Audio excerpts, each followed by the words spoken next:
Okay, चलिए इस video में थोड़ा सा हम लोग समझते हैं कि हमें कुंभ मेले में क्यों जाना चाहिए, हमें गंगा स्नान क्यों करना चाहिए।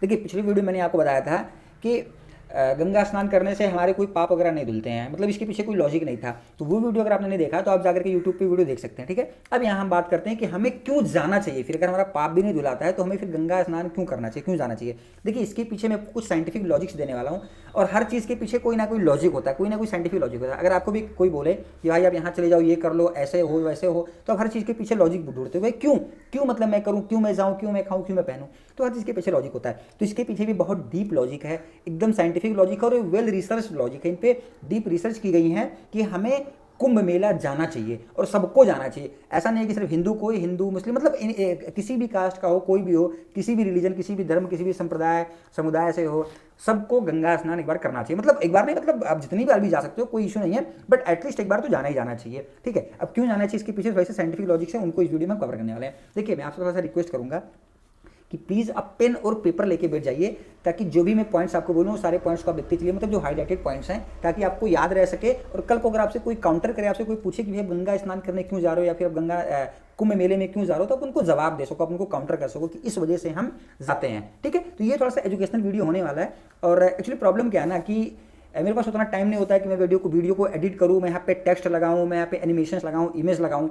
तो इस वजह से बस मैं आपसे रिक्वेस्ट करूँ कि प्लीज़ आप थोड़ा सा हाईलाइटेड पॉइंट्स को लिख लीजिएगा, क्योंकि मैं नहीं लिख पाऊंगा, मतलब मैं एडिट नहीं कर पाऊंगा, मेरे पास उतना टाइम नहीं है। क्लियर है, ओके। चलिए हम आगे बढ़ते हैं। अब देखिए मैं यहाँ पे जितने सारे पॉइंट्स आपको बताऊंगा ना जो रिसर्च किए गए हैं, इसमें से मेरे पर्सनल पॉइंट्स एक भी नहीं है इनमें। देखिए मैंने आपके लिए लिखा हुआ भी है, ये देखिए ये सारे पॉइंट्स मैंने आपके लिए लिख करके रखा हुआ है। तो इन्हीं सारे पॉइंट्स को मैं आपको बताने वाला हूँ। और एक्चुअल में ये जो सारे पॉइंट्स हैं ना, आपने देखा है सारे पॉइंट्स, ये इंडिया की जो टॉप रिसर्च ऑर्गेनाइजेशन हैं उन्होंने जो रिसर्च किया हुआ है उनमें से मैं ये पॉइंट्स को निकाल करके लाया हूँ। जैसे एक ऑर्गेनाइजेशन है CPCB, central pollution control board, इन्होंने रिसर्च किया। उसके बाद में NIH ने रिसर्च किया, मतलब नेशनल इंस्टीट्यूट ऑफ हाइड्रोलॉजी।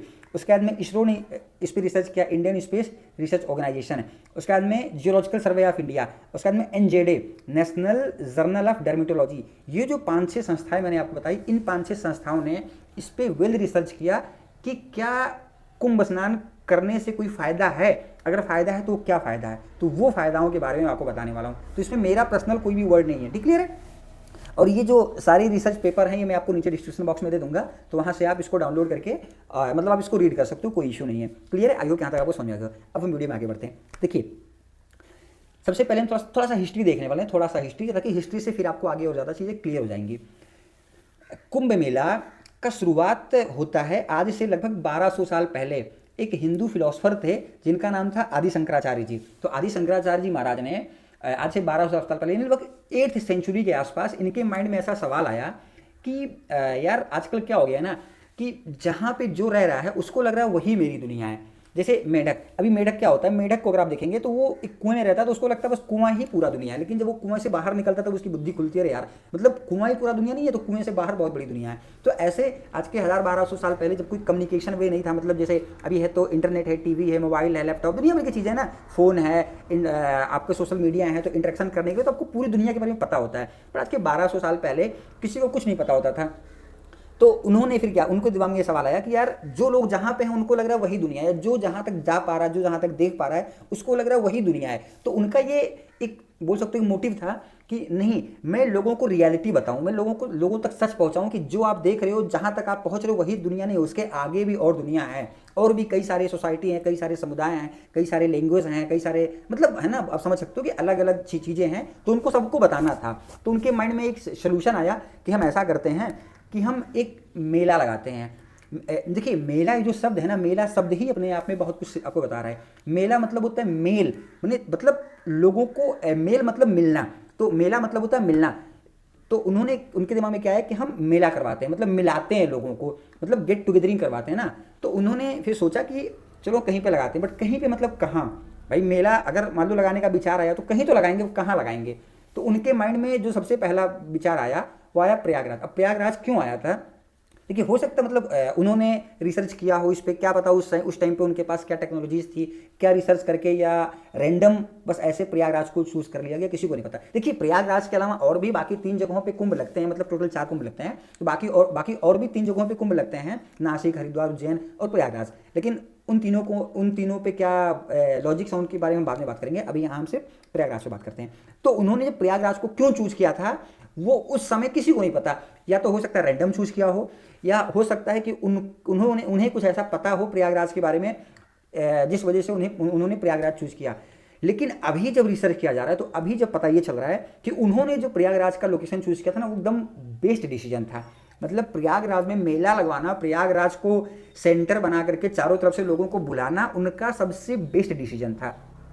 अब हो सकता है उनके पास कोई ज्ञान, कोई इंटरनल फीलिंग्स आई हो, जो भी रही हो, कोई स्पिरिचुअल ज्ञान, कोई मटेरियल वर्ल्ड के ज्ञान, पता नहीं उनके पास क्या था, कोई टेक्नोलॉजी जो भी रही होगी उनके पास। बट अभी जब रिसर्च किया जा रहा है तो उन्होंने जो किया था वो सारे लॉजिकल थे, ऐसे रेंडमली नहीं था कि मतलब उसके पीछे कोई लॉजिक नहीं था बट बस ऐसे मेला लगा दिया गया था, नहीं, उसके पीछे प्रॉपर लॉजिक था। ठीक है, तो अब समझिए उन्होंने प्रयागराज को क्यों चूज किया था। अभी के हिसाब से देखा जा रहा है तो प्रयागराज एक सबसे परफेक्ट जगह है लोगों को एकत्रित करने के लिए। क्यों?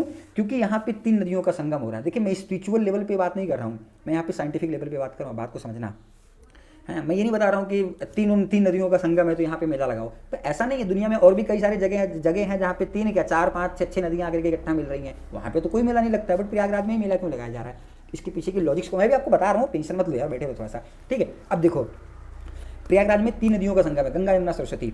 इनमें जो सबसे मेन नदी है ना वो है गंगा। अब यहाँ पे जो सारी बातें हैं जो डीप रिसर्च की गई है वो गंगा नदी पे ही रिसर्च किया गया है। ऐसा नहीं है बाकी और दोनों नदियों पे भी रिसर्च किया गया, मैं आपको बताऊंगा, बट जो मेन रिसर्च किया गया वो गंगा नदी पे की गई है। ठीक है, अब देखिए गंगा नदी की जब हम बात करते हैं तो ये अपने आप में बहुत स्पेशल नदी है, बहुत यूनिक है, बहुत क्या सबसे यूनिक नदी है। मतलब पता नहीं गॉड ने या क्रिएशन ने, इस नेचर ने क्या सोच करके गंगा नदी को बनाया था, बट जो भी किया गया था वेल रिसर्च करके इस गंगा नदी को बनाया गया था। ठीक है, मैं आपको बता रहा हूँ।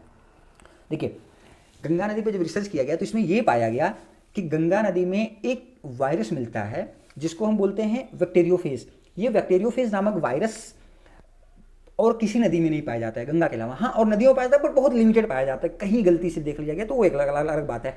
लेकिन सबसे ज़्यादा मात्रा में किसी नदी में पाया जाता है तो वो गंगा नदी पाया जाता है। गंगा नदी में जो बैक्टीरियोफेज नामक वायरस पाया जाता है, ये वायरस ऐसा होता है कि ये हार्मफुल वायरस को मारने में मदद करता है, मतलब मारता है।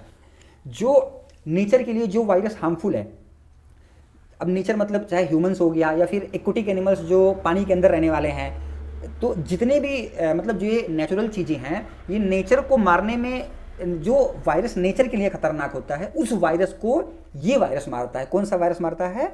ये आपका बैक्टीरियोफेज वायरस, और ये वायरस पाया जाता है गंगा नदी में। ठीक है, ये रिसर्च में पाया गया। उसके बाद में सेकेंड फाइंडिंग ये पाया गया कि गंगा नदी में डिजॉल्व ऑक्सीजन, जिसको हम बोलते हैं डीओ मतलब होता है डिजॉल्व ऑक्सीजन। गंगा नदी में बहुत ज़्यादा मात्रा में डिजॉल्व ऑक्सीजन पाया जाता है। डिजॉल्व ऑक्सीजन मतलब डीओ हो गया।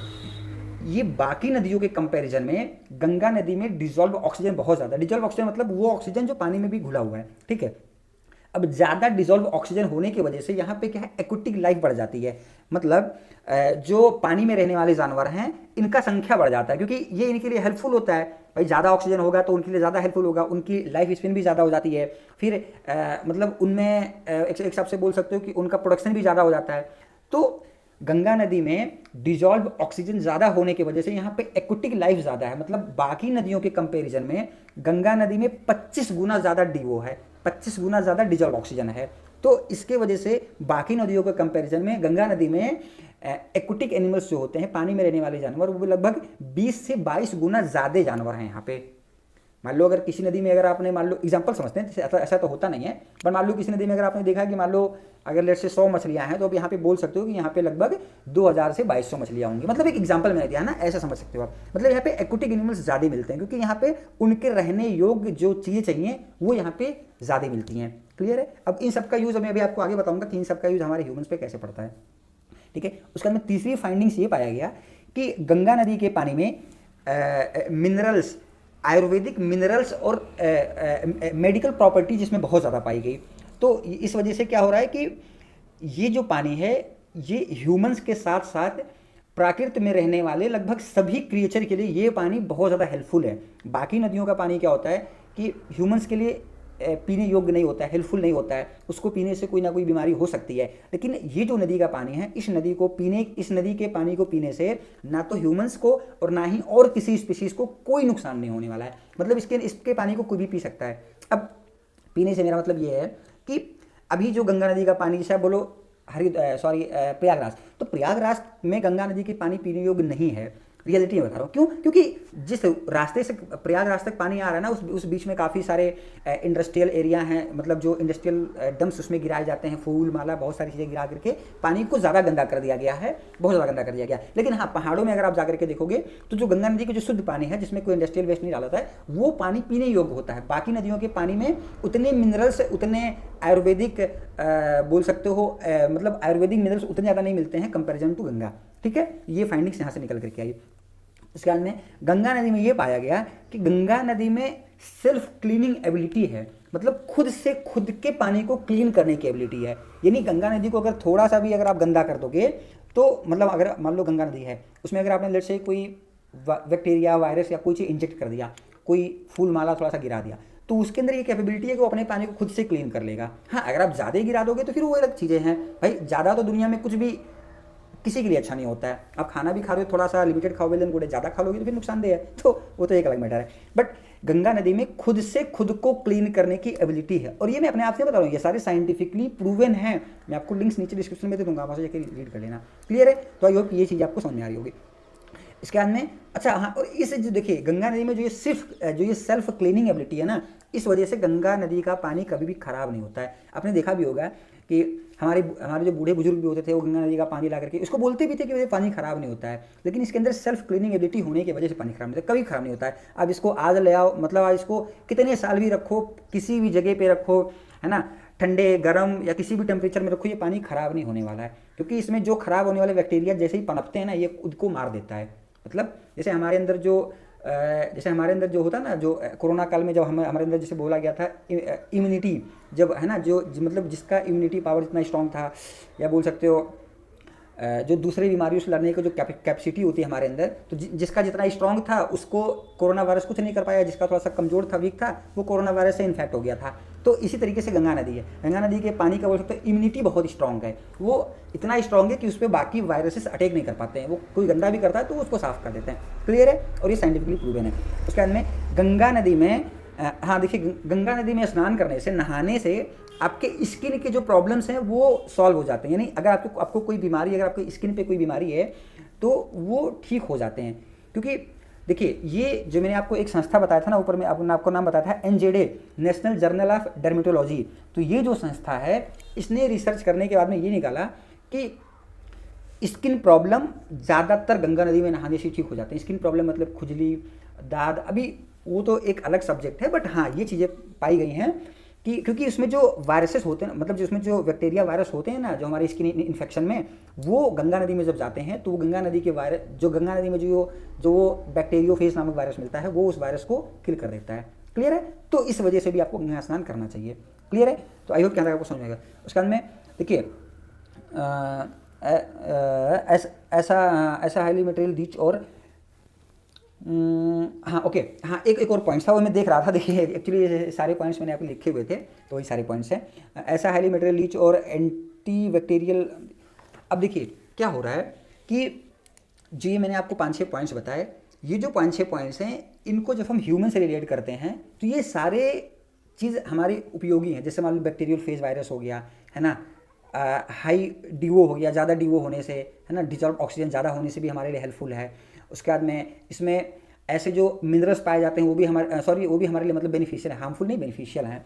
तो इन सब वजहों से अगर हम गंगा स्नान करते हैं तो हमें फिजिकली और मेंटली दोनों मतलब दोनों केस में हमें हेल्प मिलता है। फिजिकली तो मतलब एक्सटर्नल हेल्प, जैसे मैंने बोला कि आपके स्किन प्रॉब्लम सॉल्व हो जाते हैं, और मेंटली हेल्प यहाँ पे इसलिए मिलता है क्योंकि वहाँ पे ऑक्सीजन लेवल ज़्यादा होता है, और जहाँ पे ऑक्सीजन लेवल ज़्यादा होता है वहाँ पे क्या होगा कि आपके बॉडी को रिलैक्सेशन भी ज़्यादा मिलेगी ना, क्योंकि आपके बॉडी में ऑक्सीजन ज़्यादा जाएगा तो आपके बॉडी को फंक्शन कम करना पड़ेगा, मेहनत कम करना पड़ेगा। जो इंटरनल पार्ट्स हैं जब उनको कम फंक्शन करना पड़ेगा तो रिलैक्स फील करेंगे।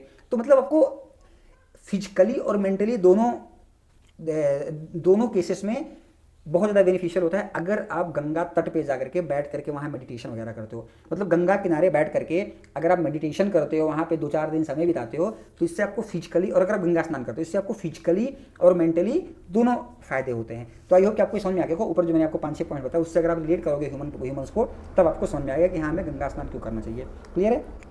अब देखिए, जो गंगा है ना, ये गंगोत्री ग्लेशियर से निकल करके आता है। तो जो गंगोत्री ग्लेशियर से निकलने के बाद में इनमें और भी बाकी जो नदियों से पानी आते हैं, तो वो ऐसे ऐसे जगहों से पानी आते हैं जहाँ पे कुछ आयुर्वेदिक मेडिसिन होते हैं या फिर आयुर्वेदिक प्लांट्स होते हैं। कुछ वो प्लांट्स को टच करते हुए आते हैं, कुछ पानी उन प्लांट्स की जड़ से यानी रूट से होते हुए आते हैं।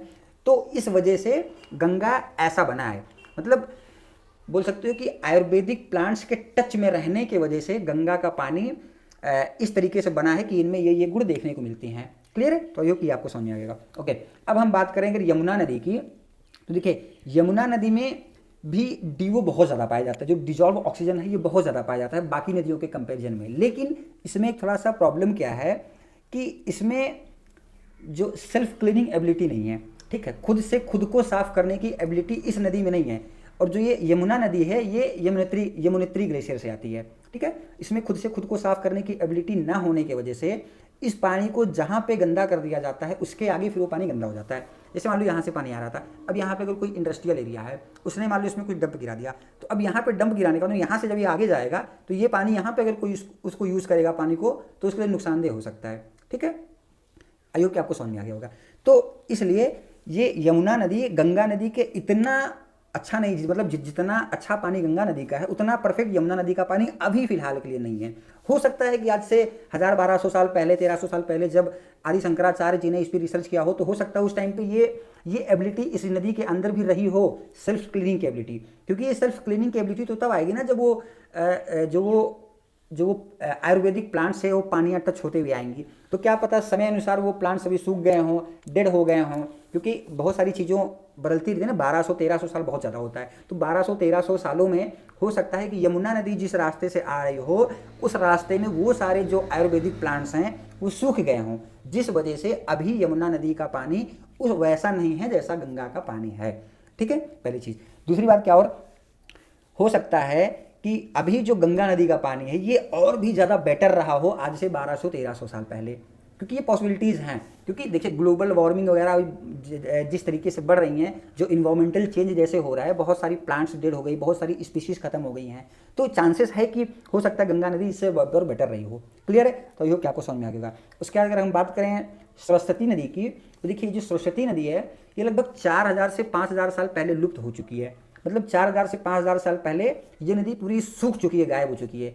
इसमें क्या हुआ है कि ये इसमें हाँ, जो टेक्टोनिक प्लेट होता है ना, टेक्टोनिक प्लेट, और या फिर बोल सकते हो क्लाइमेट चेंज की वजह से 4000 से 5000 साल पहले नदी सूख चुकी थी। यानी जब आदि शंकराचार्य जी ने इस पर देखा होगा, तो उस टाइम गंगा यमुना सरस्वती तो वहाँ पे आ रहे थे। मतलब गंगा यमुना तो आ ही रहे थे, संगम तो था इनका। सरस्वती का संगम किसी को दिखा नहीं, मतलब उनको भी नहीं दिखा होगा। लेकिन ये गंगा यमुना सरस्वती, इनका नाम वेदों में अंकित है, मतलब वेद पुराणों में इनका नाम मिलता है। तो इस वजह से थोड़ा सा अनुमान लगाया जाता है। तो इस पर जब इसरो ने रिसर्च किया, और आज से 4000-5000 साल पहले जाकर के रिसर्च किया। पहले जाकर के रिसर्च कैसे होता है कि जो लाइट्स होते हैं ना, ये लाइट के जो रेज होते हैं, जैसे आपको पता होगा कि जो सूरज की जो किरणें होती है हम तक 8 मिनट 20 सेकेंड लेट पहुँचती हैं। तो अब 8 मिनट 20 सेकंड लेट पहुंचती है, यानी 8 मिनट 20 सेकंड पहले वो सूरज निकल चुका होता है। तो इस तरीके से लाइट पे जब रिसर्च किया था, यानी 4000 साल पहले जो लाइट निकली, रेज निकले होंगे, उनको अगर हम इंटरसेप्ट कहीं बीच में कर लें, तो हम वो देख सकते हैं कि 4000 साल पहले कौन सी लाइट निकली थी, उस लाइट में क्या था, वो रिफ्लेक्शन को अगर हम पढ़ सकें। तो जब इसरो ने इस पर रिसर्च किया, तो उनको दिखा कि हाँ, गंगा नदी का भी सरस्वती नदी का संगम यहाँ पे हो रहा था। तो ये चीज़ तो कन्फर्म है कि सरस्वती नदी का संगम हो रहा था। बट उस संगम में मतलब उसका क्या कैरेक्टर था वो किसी को पता नहीं चल सका, क्योंकि हम ये चीज़ तो देख सकते हैं कि हाँ 4000 साल पहले यहाँ पे क्या था, कैसा था वो, क्योंकि उस लाइट को अगर हम पकड़ सके तो। बट उसमें क्वालिटीज़ क्या थी वो देखना अभी कोई टेक्नोलॉजी बन नहीं पाई है। तो इसलिए सरस्वती नदी के अंदर में क्या कैपेबिलिटीज़ थी, क्या उसके अंदर कैसी पावर थी, वो किसी को नहीं पता है। बट जो मेन पावर मैंने आपको बताया वो गंगा नदी के अंदर है। ठीक है। तो शायद ये सारी चीज़ें अभी जैसे हमें पता लग रही हैं, हो सकता है कि आदि शंकराचार्य को किसी भी वे किसी भी तरीके से उनको पता चली हो, इस वजह से उन्होंने ये परफेक्ट प्लेस चूज किया हो आपका प्रयागराज वाला जगह। ठीक है, तो प्रयागराज में अगर आप नहाते हैं तो आपको गंगा नदी और प्लस यमुना, ये जो दोनों का कंपोजिशन मिलता है, मतलब कॉम्बिनेशन मिलता है, इनके वजह से क्या होता है कि आपका जो पानी है वो और ज़्यादा फ्रेश हो जाता है। अब ये तो उस समय के लिए बहुत अच्छा था, अभी के लिए भी अच्छा है, लेकिन उतना अच्छा तो नहीं है। मतलब अभी भी वेल एंड गुड है, कोई इशू नहीं है, बट आज से 1200 साल 1300 साल पहले भाई और ज़्यादा अच्छा था, और ज़्यादा हम ह्यूमंस के लिए बेनिफिशियल था। ठीक है, अब ये जैसे जैसे समय बीतते जाएंगे, जैसे जैसे इंडस्ट्रियलाइजेशन होगा, जैसे जैसे लोग नदियों को गंदा करेंगे, पोल्यूट करेंगे, पानी और गंदी होती जाएंगी। हाँ, हो सकता है अगर कोई ऐसा पॉलिटिकल चेंज लाया जाए या फिर कोई ऐसा लॉ बनाया जाए कि नदियों को साफ किया जाए, जैसे विदेशों में नदियाँ होती हैं, तो फिर से वो 12,000 13,000 साल पुरानी चीज़ों को हम फिर से देख सकते हैं, फिर वही पानी हम पा सकते हैं, इससे भी बहुत बड़ी बात नहीं है ना। तो वो डिपेंड करता है फ्यूचर में क्या होगा। बट हाँ, अभी भी गंगा नदी अगर हम वहाँ पे स्नान करने जाते हैं तो गंगा यमुना का जो संगम है, चाहे हमें आपको गंगा नदी का पानी मिले या यमुना का पानी मिले, अगर गंगा यमुना दोनों का पानी मिल जाता है वेल एंड गुड है, आप जाइए वहाँ स्नान कीजिए। आपको इंटरनल और एक्सटर्नल दोनों फायदे होंगे। मैंने आपको बता दिया कि इंटरनली फायदा कैसा होगा कि जैसे वहाँ पे ऑक्सीजन लेवल बहुत ज़्यादा बढ़ जाता है ना, और जो उनमें मिनरल्स मिलती हैं, जो नदियों में जो मिनरल्स हैं, जो आयुर्वेदिक मिनरल्स हैं बहुत सारी चीज़ों का, वो भी तो उसके इर्द गिर्द, जैसे मान लो गंगा नदी यहाँ से बह रही है तो इसके इर्द गिर्द भी तो उनका इम्पैक्ट पड़ता है ना। तो उस जगह पे जब आप जाकर के बैठते हो तो आपको मेंटली मतलब इंटरनली आपको पीसफुल महसूस होता है। ठीक है, तो इस वजह से भी आपको वहाँ पे जाना चाहिए। और बाकी कई सारे फायदे हैं, वो तो मैंने आपको कल की वीडियो में बता दिया था कि जैसे वहाँ पे आप गेट टुगेदरिंग कर सकते हो, अलग अलग समुदाय अलग अलग कल्चर के लोगों से मिल सकते हो, है ना, लॉजिकल चीज़ों पे बातें कर सकते हो, अपनी शेयरिंग्स कर सकते हो अलग अलग फील्ड के, मतलब बहुत सारी चीज़ों को वहाँ पे आप एक्सप्लोर कर सकते हो ना, आपको रियल दुनिया समझ में आएगी, रियलिटी वहाँ पे है क्या।